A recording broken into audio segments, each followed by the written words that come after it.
Waalaikumsalam warahmatullahi wabarakatuh. Selamat pagi. Pagi. Gimana perasaannya hari ini? Agak sedikit senang.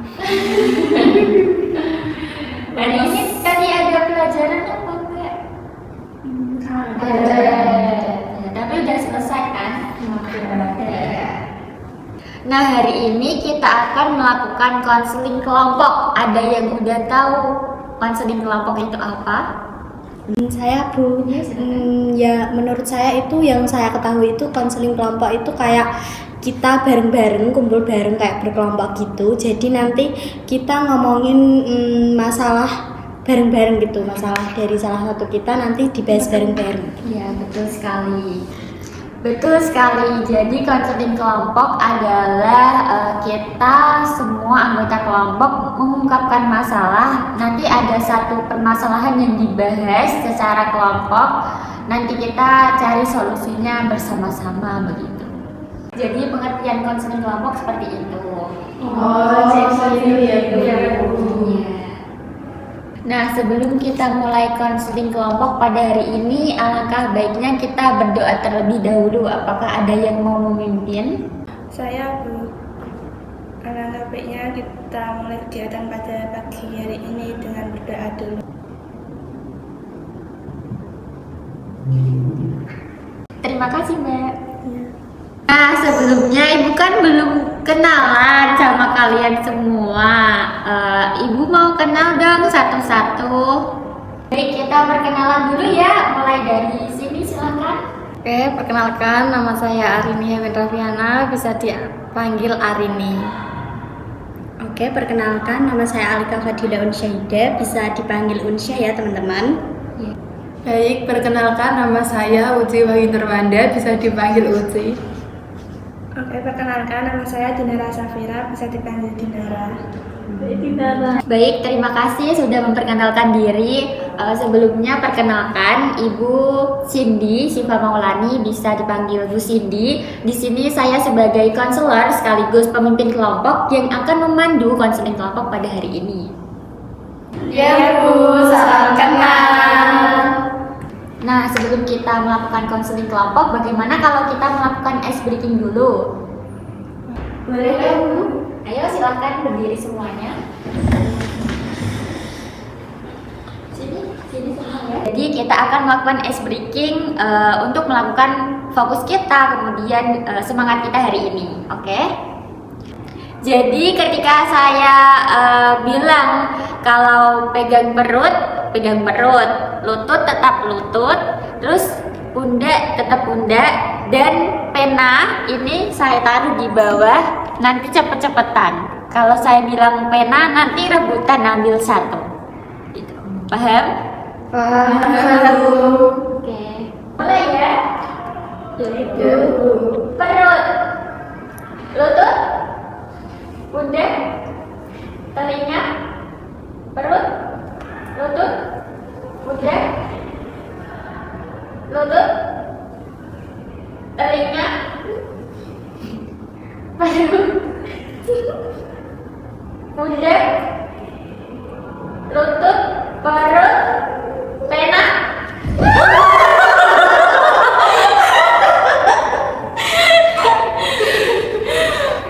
Oke, gimana? Lagi atau udah? Lagi Bu. Satu kali lagi. Oke. Perut, lutut, pundak, perut, pundak, pena. Oke, udah. Ayo.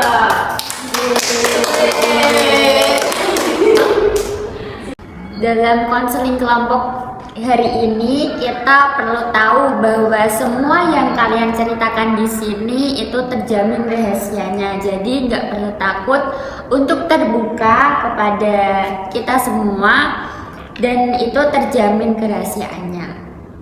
Dan juga dalam konseling kelompok ini ada asas kenormatifan. Jadi Ibu harap kita semua masih dalam asas-asas itu ya. Dan kita punya waktu 45 menit. Semoga dengan waktu itu kita bisa gunakan semaksimal mungkin ya. Iya, Bu. Sebelum kita mulai konseling kelompok, Ibu minta kalian mengikuti instruksi dari saya ya, mengikuti kata-kata saya. Iya, Bu. Saya berjanji Saya berjanji tidak akan menyebarkan apapun yang dibicarakan pada konseling kelompok ini kepada orang lain. Terima kasih. Sama-sama. Bagaimana kalian sudah siap? Siap. Jadi pada hari ini kira-kira ada permasalahan apa sih yang dialami dari teman-teman? Masalah saya itu Bu tidak bisa manajemen waktu. Jadi masalah manajemen waktu ya? Iya. Yang lain mungkin? Kalau saya itu kadang itu suka tiba-tiba bad mood sendiri Bu. Kadang nanti tiba-tiba sedih, tiba-tiba nanti senang kayak gitu Bu. Permasalahannya jadi pengelolaan emosi gitu ya? Kalau saya sering stres karena kebanyakan tugas, Bu. Jadi stres tugas gitu ya? Kalau saya itu sering merasa kesepian gitu Bu, kayak tidak ada teman. Ya baik. Nah, dari permasalahan yang teman-teman sudah ungkapkan, kita akan membahas satu permasalahan dulu ya. Nah, kira-kira permasalahan siapa yang ingin dibahas? Saya Oke, permasalahan Mbak Ardi tentang manajemen waktu ya. Nah, kira-kira teman-teman ini memiliki permasalahan yang sama nggak tentang manajemen waktu? Sama, Bu. Boleh diceritakan? Jadi masalah saya itu kan tidak bisa manajemen waktu ya Bu ya. Jadi saya lebih keseringan scroll TikTok daripada mengerjakan tugas kayak belajar gitu. Oke, baik, saya memahami apa yang dirasakan Mbak Arini tentang manajemen waktu kayak scroll TikTok, kemudian susah belajar. Nah, Ibu mau tahu kegiatan sehari-hari Mbak Arini itu apa? Scroll TikTok. Kebiasaan saya itu sehari-harinya itu scroll TikTok Bu. Wah, sama tuh. Jadi aku juga biasanya kayak scroll TikTok dulu. Tugasnya nanti gitu. Betul, sama. Iya, kalian ada yang sama nggak? Sama. Apalagi aku juga kalau di rumah sering bantu ibu jualan, tapi itu sama-sama scroll TikTok, tugasnya dilupain. Jadinya kita kalau ngerjain tugas itu pasti mepet-mepet banget kan teman-teman. Iya, mepet deadline. Oke, jadi permasalahannya sama ya, kayak nunda-nunda tugas, kayak kadang bingung ngatur waktu, ada yang bantu ibu juga. Nah, kegiatan sehari-hari selain scroll TikTok itu biasanya kuliahnya sampai jam berapa? Gitu? Kuliahnya itu sampai jam 5, jam 3 baru selesai. Gitu. Permasalahan semua ini sama, pulang kuliahnya jam 5 atau jam berapa? Sama Bu. Tapi kadang juga saya kan ikut organisasi. Nah, itu pulangnya paling biasanya sampai jam 9 sampai jam setengah 10 gitu. Wah, sampai jam segitu. Emang boleh ya sampai jam segitu di kampus? Biasanya kan sampai jam 8 sudah disuruh pulang.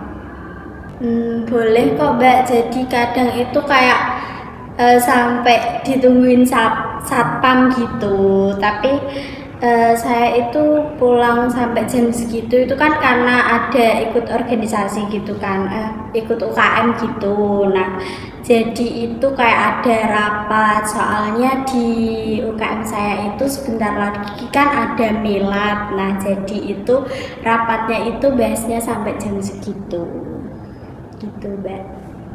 Wah, keren sekali ya Mbak, bisa mengikuti kuliah juga organisasi sampai larut malam. Itu pasti berat rasanya juga ya. Iya Bu. Nah, menurut teman-teman, fokus masalahnya itu manajemen waktu yang kurang baik atau masalah screen time HP? Saya itu lebih ke screen time Bu, lebih ke cenderung ke HP terus gitu. Oke, jadi masalahnya ini HP ya Mbak, Iya. yang mengganggu mungkin manajemen waktunya jadi buruk begitu ya. Iya. Nah teman-teman juga sama seperti itu. Sama. Kalau saya biasanya itu membagi waktu kalau pulang kuliah, terus bersih-bersih, habis itu membantu ibu sebentar, terus habis maghrib sampai isya itu biasanya belajar, terus baru bermain HP dulu. Nah itu bagus sekali, teman-teman itu bisa menerapkan seperti ini ya. Jadi kayak pengaturan waktunya, manajemen waktunya bisa baik gitu. Tapi itu sulit Bu, untuk meninggalkan HP itu sulit sekali. Tapi kamu punya niatan untuk berubah nggak? Kalau ada niatan berubah itu ada, mestinya ada. Tapi itu mau berubah itu sulit sekali gitu. Mungkin ibu punya solusi yang tepat untuk mengatasi ini. Oke, jadi ibu memahami bahwasanya kita tuh tidak bisa jauh dari HP ya, karena perkembangan zaman itu semakin maju, kemudian ada banyak informasi yang ada di HP gitu. Jadi kayak kita tuh harus stay gitu dengan HP. Nah ibu sangat memahami itu, dan itu mungkin sangat wajar bagi anak muda saat ini. Nah kira-kira dari teman-teman apakah punya saran sebelum ibu memberikan solusi? Nggak ada Bu, karena aku juga bingung gitu.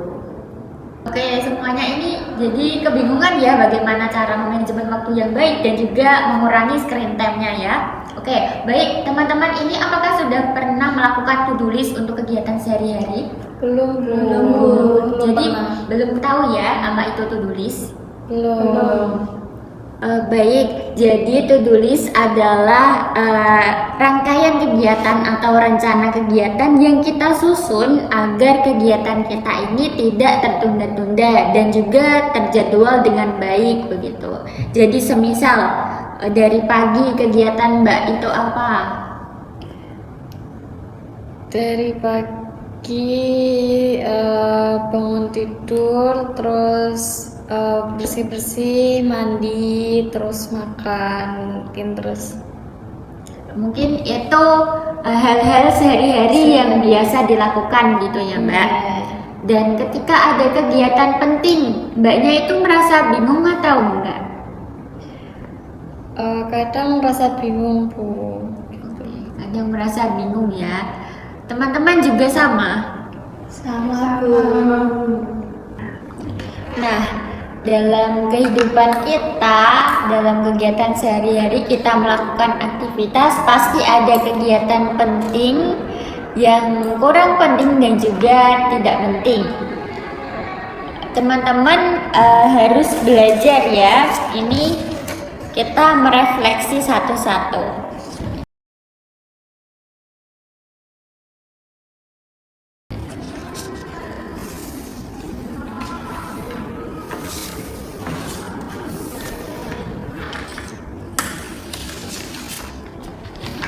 Nah, di dalam kertas itu teman-teman silahkan bisa menuliskan kegiatan yang biasa dilakukan sehari-hari dan juga mengelompokkan hal yang penting dan juga kurang penting dan tidak penting.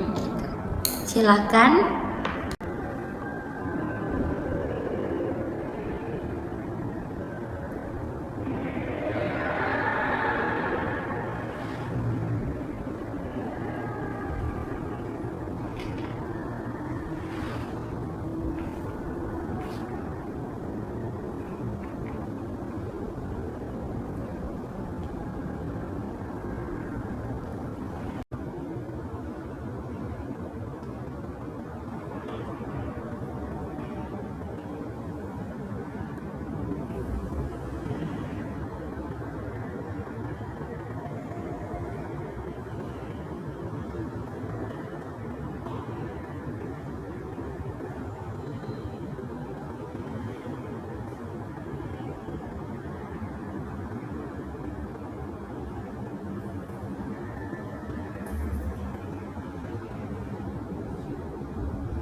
bagaimana? Udah selesai?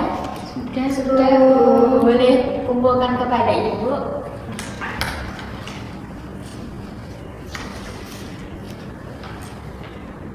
Lihat satu-satu dulu ya.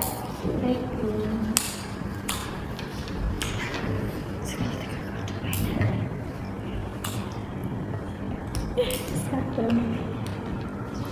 Nah, dari permasalahan teman-teman ini hampir sama.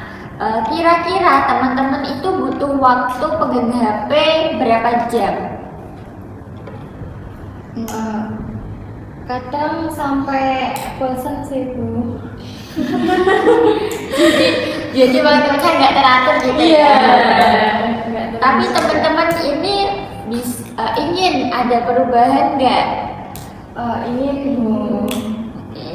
Jadi setelah apa yang kita buat, rangkaian tugas, kegiatan sehari-hari di rumah, Ibu harap teman-teman bisa melakukan kegiatan yang sudah ditulis ini dalam kegiatan sehari-hari bisa diterapkan dengan baik. Nah, itu sudah bagus sebenarnya. Cara kita tulis kegiatan itu agar manajemen waktu kita jadi lebih baik. Dan juga untuk pegang HP itu sebisa mungkin kita maksimalkan sebaik mungkin. Ada saatnya kita pegang HP untuk belajar, ada saatnya kita pegang HP untuk hiburan.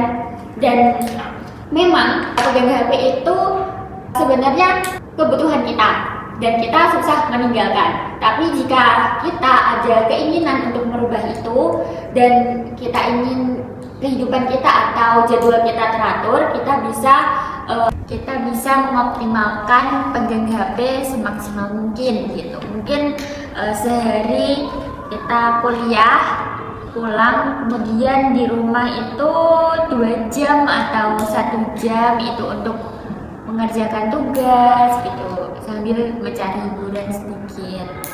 Bagaimana teman-teman? Sudah ada pencerahan belum tentang bagaimana manajemen waktu dan juga mengurangi screen-time kita? Sudah, Bu. Bagaimana perasaan setelah mengetahui bahwa kita tuh harus menjadwal kegiatan kita sehari-hari? Rasanya itu sangat lega sekali, Bu. Di perasaan saya itu lebih lega, kayak jadi selanjutnya nanti saya lebih punya pandangan tentang bagaimana memanajemen waktu saya. Baik, Bu. Jadi sekarang saya sudah merasa lebih senang karena dapat pencerahan dari Ibu.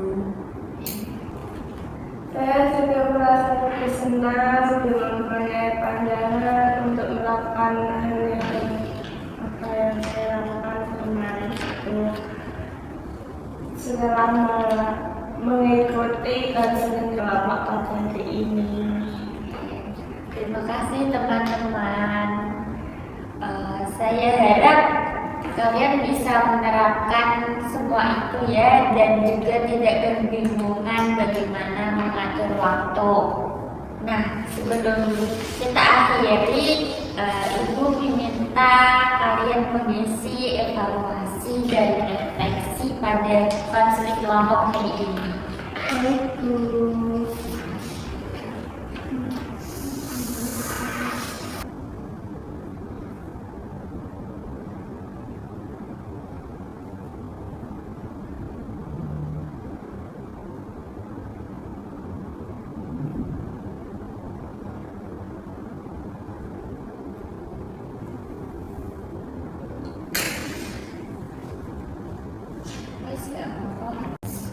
boleh kumpulkan ke Ibu.